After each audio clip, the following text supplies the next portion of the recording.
So, klaruhin ko lang yung kay Senator Bato. Lahat ay gustong pumasok siya. Gusto ni Senator Bato pumasok. Ayaw niyang hindi pumasok. Gusto ng minority pumasok siya. Gusto ng majority pumasok siya. Anong problema? May threat sa kanya na walang assurance ang gobyerno na mapoprotektahan yung kanyang karapatan. So katulad ngayon po, pumasyal po kayo dito sa Taguig. Kahit anong tapang nyo po bilang media, kung credible yung threat na pag pumunta kayo dito, kukunin kayo, dadaling kayo sa Hague, pupunta ba kayo dito? Kung gusto nyo man pumunta, yung editor nyo mismo magsasabi, huwag kayong pumunta kasi pwede naman kayo mag-interview sa ibang lugar. So it is not by desire of Senator Bato na huwag siyang pumasok. So that's the difference. So kung may hindi pumupunta for another reason, inuna negosyo, tinatamad. Pero pagka may rason, di ba, may sakit o kaya on official business, in this case, may threat eh. So nagkaroon ng isang paglilinaw ang DOJ noon, but with all due respect, lalong lumabo. Kasi ang sinabi ng DOJ noon, ay may karapatan siya tumakbo sa korte at susundin yung korte.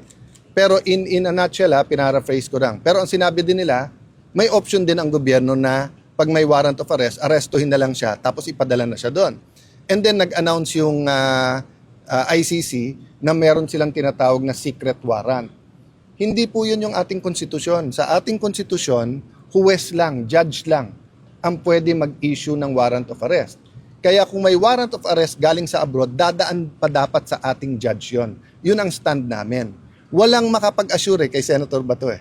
So I talked to someone very close to him. Ang sabi, simple lang sir, ma-assure lang kami ng Philippine government na may day in court siya dito. Kahit arrestuin siya dito sa Pilipinas. Pero yung sasabihin, pwede siyang kunin tapos ipadala na lang sa ibang bansa, ay maninindigan siya. So the threat is the arrest, Senator? Yes, I mean, that's from the start naman, di ba? Kasi nilabas nila na may warrant tapos may ganon, di ba? Oh. So I'm not judging what's right or wrong. I'm just giving you human nature. Di ba? Human nature. Kahit ang Secret Service, pag tingin nila may threat sa presidente, sa vice president, hindi nila papupuntahin doon. Di ba? So hindi po voluntary ang pag-a-absent ni Senator Bato. Gustong-gusto niya po pumasok sa session. Let me clarify one more thing. Sabi nung iba hindi siya nagtatrabaho. Magkaiba po yun ha. Kasi sa loob man o sa labas ng Senado, napaka-importante ng plenary, napaka-importante po mag-participate, napaka-importante po ng committee hearings. Kung magkakaroon ng impeachment, napaka-importante din na umattend doon.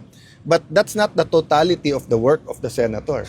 The research, the consultation, going around the country, that's all part of the work. So katulad ngayon, di ba, break, di ba? But after this, tatakbo ko, group of businessmen naman, consultation naman about yung contingencies dito sa energy crisis. That's part of my work. Di ba? So kung may hearing kanina, I could have attended that or this. Kung may hearing mamaya, I can attend my consultation or that, but that doesn't mean we're not working. Ganon din kay Senator Bato. Fully functional yung staff niya, yung mga memos sa kanya, mga filing nila, magpo-monitor tuloy-tuloy. Again, do I want him to attend? Yes. I think he also wants to attend. Namimiss na niya yung trabaho niya sa Senate mismo. Kaya lang kung ang kapalit naman doon, pagtuntong niya doon, bigla siyang arestuin, bigla siyang isakay sa aeroplano at ilipad sa Hague, 'di ba? Ilalaban niya yung karapatan niya. So walang reason para i-dismantle yung office at hindi siya pasweldohin na? Kung ganun, para mong sinabing i-threaten mo na rin yung 23. 'Di ba? Dapat yun ang baliktad eh. Bakit ang tinitignan natin yung may threat? Bakit hindi mapanindigan ng gobyerno, Senator Bato, nasa Pilipinas ka, may korte dito, safe ka. Pumasok ka, walang kikidnap sa'yo. O, hindi siya ma-assure ng ganun eh. So again, I'm not judging, pero linawin lang natin yung sitwasyon. Kasi ang lumalabas na sitwasyon para bang siya ang ayaw pumasok at dapat siya disiplinahin. Hindi ganun ang sitwasyon. Gusto niyang pumasok, pero live yung threat sa kanya.